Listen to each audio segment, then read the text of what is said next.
For today's video, magluluto nga pala ako ng native na manok.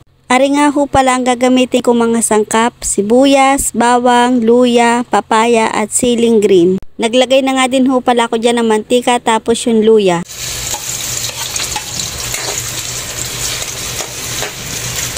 Stop mo na. Ilalagay na rin natin yung bawang tapos halu-haluin lang natin at isusunod na natin yung sibuyas.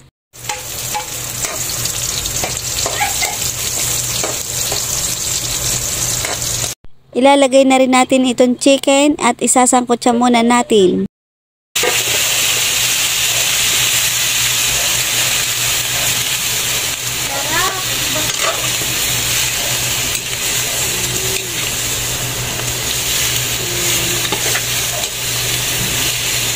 Maglalagay na tayo ng pampalasa, asin at saka ng paminta. Tapos halu-haluin lang natin at ilalagay na rin natin dyan yung pinaglagaan ng chicken. Maglalagay nga din pala ako dyan ng chicken cubes para mas lumasa pa yung ating manok. Tapos maglalagay din ako ng kaunting magic. Kapag iga na yung ating sabaw, maglalagay naman tayo ng gata. Tapos halu-haluin lang natin.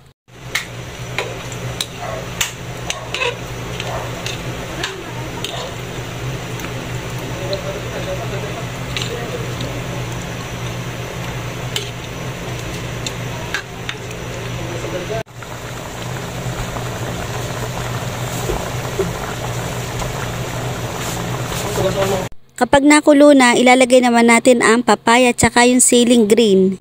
Tapos halu-haluin lang natin hanggang sa maluto yung ating papaya. Maglalagay nga din pala ako din ng kaunting toyo para yung ating sabaw ay medyo mapula-pula.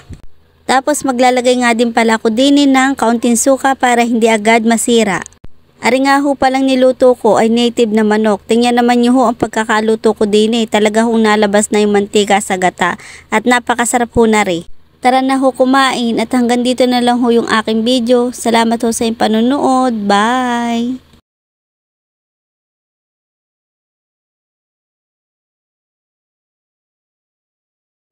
Yan nga pala guys, luto na yung ating adobong manok. Kain tayo. Hanggang dito na lang. Bye!